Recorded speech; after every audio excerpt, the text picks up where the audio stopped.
Shalom saudara dan saudari, bertemu lagi kita untuk mendengar lagi firman Tuhan yang pastinya sesuai apa yang dikatakan Alkitab. Atas kesetiaan kita semua, Tuhan pasti senang melihat kita semua yang rindu mendengar firman Tuhan di channel ini. Saudara dan saudari, siapakah nabi yang dinubuatkan dalam kitab Ulangan 18 ayat 15? Ada agama tertentu yang mengklaim ini Nabi Muhammad. Apa benar Nabi Muhammad ada dalam Alkitab? Yang lain mengatakan ini adalah nubuatan akan hadir juru selamat Sang Mesias. Dan yang lain mengatakan ini ditujukan nabi-nabi yang lain. Jadi siapakah nabi yang dimaksudkan itu? Oleh itu jangan kemana-mana karena kita akan mengetahui jawabannya bila mana kita terus fokus akan pembahasan ini. Yang pastinya sesuai apa yang Alkitab katakan. Karena Alkitab merupakan standar pendidikan orang Kristen sebagai rujukan utama. Jadi, mari kita utamakan Alkitab, yaitu firman Tuhan.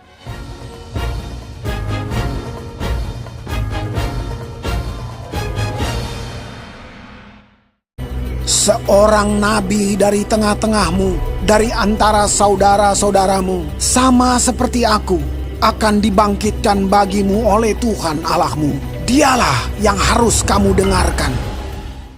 Sebelum kita bahas ayat tersebut, secara ringkasnya bila mana kita telah membaca khususnya seluruh ayat 1 hingga 22, kita akan mendapati di mana Tuhan memerintah kepada para imam-imam Lewi, bahkan seluruh suku Lewi dalam tugas yang diberikan kepada mereka, baik dalam korban api-apian, baik dalam setiap persembahan maupun dalam menyelenggarakan kebaktian, dan Israel memperoleh tanggung jawab untuk mendukung para imam Allah yang tugas-tugasnya telah disebutkan di dalam konteks sebelum dan sesudahnya dalam ayat 1 hingga 8.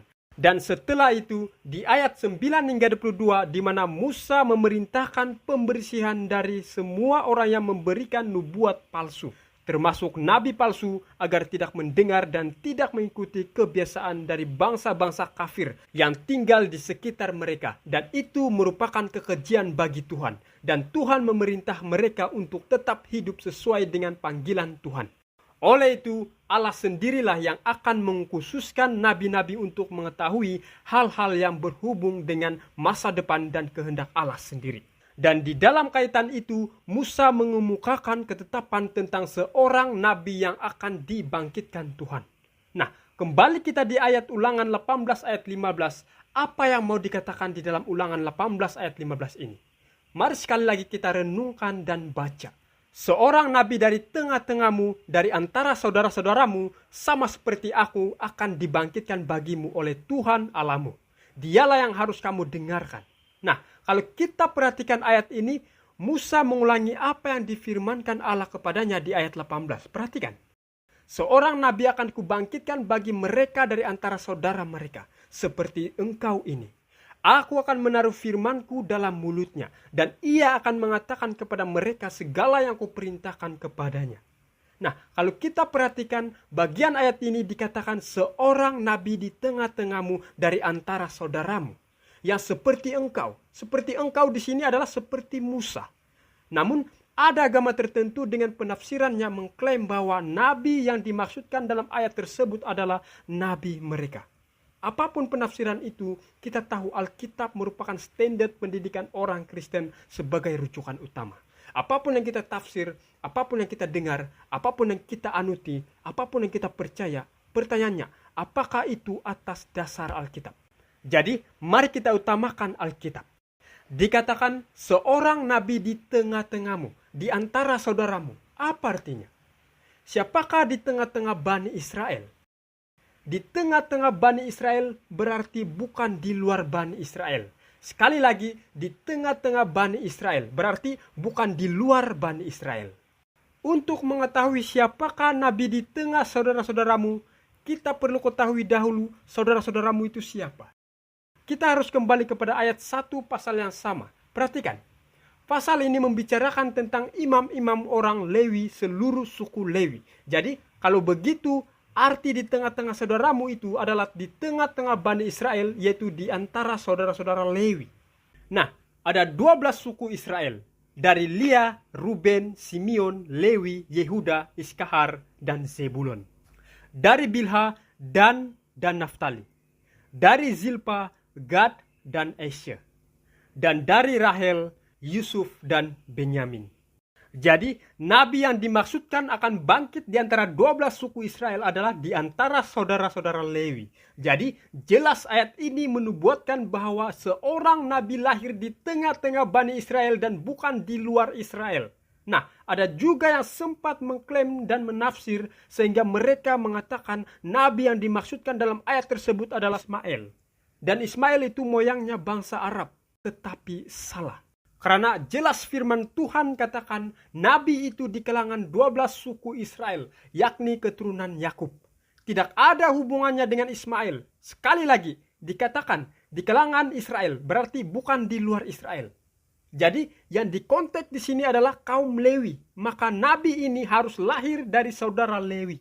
Kita tahu Musa itu lahir dari suku Lewi dan Harun itu lahir dari suku Lewi. Dan ayat ini menubuatkan bahwa nabi yang akan datang itu adalah di kalangan saudara kaum Lewi. Jadi saudara Lewi yang dilahirkan dari Lia, yaitu Ruben, Simeon, Yehuda, Iskahar, dan Zebulon. Jadi Yehuda termasuk saudara Lewi dan Yesus itu lahir dari suku Yehuda, yaitu suku yang melahirkan raja-raja Israel, suku yang melahirkan Raja Daud. Makanya Yesus disebut anak Daud dari keturunan Daud dan itu sebab Yesus digelar singa Yehuda. Lalu berkatalah seorang dari tua-tua itu kepadaku, "Jangan engkau menangis.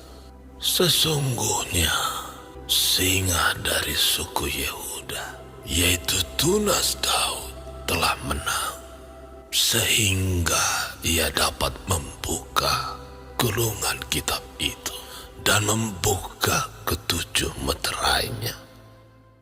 Jadi kalau demikian jelas dalam kitab Ulangan 18 ayat 15 dan 18 itu menubuatkan akan hadirnya juru selamat Sang Mesias yang disebut Sang Nabi. Jadi dialah Tuhan Yesus.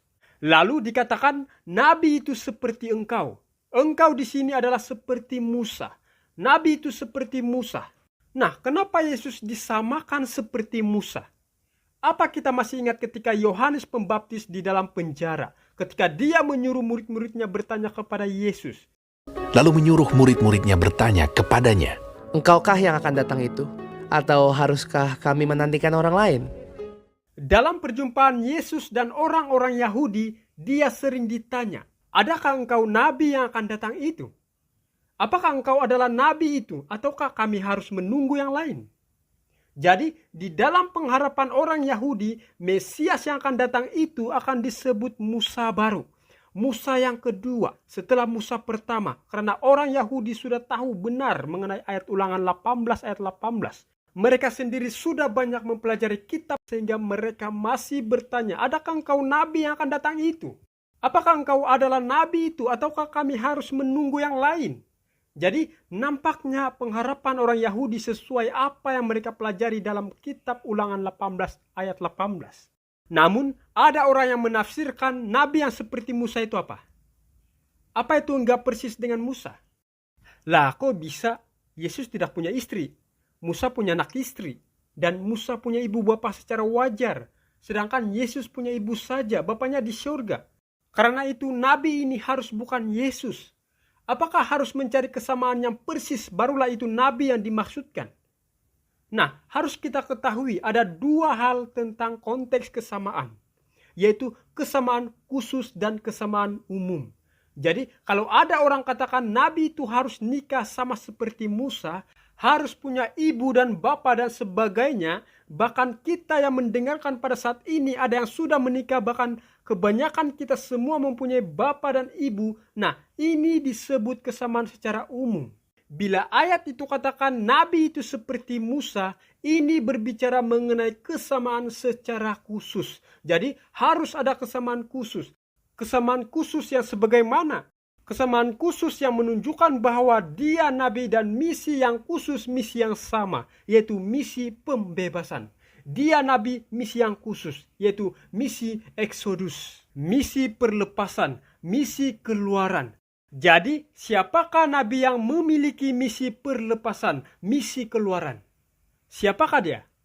Musa adalah nabi keluaran. Melalui Musa dan Harun, bangsa Israel keluar dari bumi perhambaan, yaitu dari tanah Mesir dan menuju ke tanah perjanjian, yaitu tanah Kanaan. Nah, apakah Nabi Muhammad mempunyai misi pembebasan yang sama? Karena nabi yang dimaksudkan dalam Ulangan 18 ayat 15 harus menjalankan misi pembebasan yang sama. Saya ulangi, nabi yang dimaksudkan dalam Ulangan 18 ayat 15 harus menjalankan misi pembebasan yang sama, dan dialah Tuhan Yesus. Apa buktinya? Alkitab jelas memberikan bukti. Mari kita lihat. Dikatakan tidak ada muncul pun seorang nabi yang seperti Musa sepanjang sejarah Israel. Bahkan Muhammad juga tidak seperti Musa. Hanya Yesus sahaja. Mari lihat ayat ini, ayat yang terakhir dalam kitab Ulangan. Perhatikan. Seperti Musa yang dikenal Tuhan dengan berhadapan muka, tidak ada lagi nabi yang bangkit di antara orang Israel dalam hal segala tanda dan mujizat yang dilakukannya atas perintah Tuhan di tanah Mesir terhadap Firaun dan terhadap semua pegawainya dan seluruh negerinya, dan dalam hal segala perbuatan kekuasaan dan segala kedahsyatan yang besar yang dilakukan Musa di depan seluruh orang Israel. Hanya Kristuslah yang dapat sepenuhnya memenuhi persyaratan yang ditetapkan dalam prediksi Musa. Tuhan Yesus bukan sekadar nabi, bukan sekadar guru, tetapi dialah Tuhan Sang Mesias, Sang Pencipta. Beberapa orang di antara orang banyak yang mendengarkan perkataan-perkataan itu berkata, Dia ini benar-benar nabi yang akan datang. yang lain berkata, Ya, ini Mesias. tetapi yang lain lagi berkata, Bukan, Mesias tidak datang dari Galilea. Karena kitab suci mengatakan bahwa Mesias berasal dari keturunan Daud dan dari kampung Bethlehem, tempat Daud dahulu tinggal. maka timbullah pertentangan di antara orang banyak karena dia. Untuk menguatkan pemahaman kita mengenai kesamaan khusus antara kisah Musa dan Tuhan Yesus, perhatikan, kalau Musa dengan pembebasan itu, dia harus menghadapi Firaun. Firaun yang perbudakan orang Israel, tegar tengkuk, Firaun yang keras dan kafir. Maka Tuhan memberi peringatan melalui 10 tula, dan tula terakhir itu adalah anak-anak sulung mati. Dan Tuhan memberi tanda kepada orang Israel, apabila engkau menyembelih domba atau korban, darahnya itu harus ditaruh di setiap ambang pintu rumah Israel. Dan kita tahu ceritanya, semua anak sulung Mesir dari hewan sampailah manusia, semuanya mati. Kecuali anak sulung Israel dibiarkan hidup. Kalau anak domba Paskah berdiri untuk pembebasan Israel dari Mesir, dengan cara yang sama, pembebasan semua umat manusia dari dosa adalah melalui Mesias, yaitu kematiannya untuk menebus dosa-dosa dunia. Buanglah ragi yang lama itu, supaya kamu menjadi adonan yang baru. Sebab kamu memang tidak beragi, sebab anak domba Paskah kita juga telah disembelih, yaitu Kristus. Kalau kita masih ingat, batu karang yang dipukul di padang gurun menyediakan air secara harafiah bagi orang yang haus. Tuhan Yesus adalah batu karang kita yang menawarkan air kehidupan dengan cuma-cuma kepada semua orang. Dan mereka semua minum minuman rohani yang sama, sebab mereka minum dari batu karang rohani yang mengikuti mereka. Dan batu karang itu ialah Kristus. Dengan cara yang sama juga, roti mana yang jatuh dari surga menyediakan roti untuk memuaskan kelaparan bangsa Israel. Tetapi Yesus menyatakan bahwa dia adalah roti hidup dari surga. Akulah roti hidup yang telah turun dari surga. Jikalau seorang makan dari roti ini, ia akan hidup selama-lamanya. Dan roti yang kuberikan itu ialah dagingku, yang akan kuberikan untuk hidup dunia. Itulah kesamaan khusus antara Musa dan Tuhan Yesus, yaitu misi pembebasan. Kalau Paskah pertama mengingatkan kita betapa pahitnya bangsa Israel diperbudakan di tanah Mesir, dan melalui Paskah itu juga dengan darah domba yang ditaruh di ambang pintu rumah Israel untuk kelepasan mereka dari perbudakan Mesir, maka Paskah yang kedua itu, yakni melalui Tuhan Yesus sebagai korban Paskah yang sesungguhnya, telah mati di kayu salib adalah benar-benar pembebasan umat Israel. Tetapi bukan saja bangsa Israel, tetapi semua umat manusia dari perbudakan dosa. Jadi iblisnya bukan lagi iblis lokal di Mesir yang namanya Firaun, tetapi iblis yang benar-benar, yaitu Lucifer. Jadi penjajahannya itu bukan lagi Firaun. Penjajahnya itu adalah iblis sendiri, yaitu bapa segala orang yang berbohong. Saudara dan saudari, itulah yang dimaksudkan firman Tuhan dalam Ulangan 18 ayat 15 mengenai seorang nabi di tengah-tengahmu dari antara saudara-saudaramu. Jadi, kalau Musa memimpin bangsa Israel kelepasan mereka dari perbudakan Mesir menuju ke tanah Kanaan, Yesus pula mati untuk menebus semua manusia untuk keluar dari perhambaan dosa dan membawa umatnya menuju ke Kanaan surga. Inilah misi yang sama. Karena begitu besar kasih Allah akan dunia ini, sehingga Ia telah mengaruniakan anaknya yang tunggal, supaya setiap orang yang percaya kepadanya tidak binasa, melainkan beroleh hidup yang kekal. Bertemu lagi kita di video pelajaran selanjutnya. Tuhan Yesus memberkati kita semua. Amin.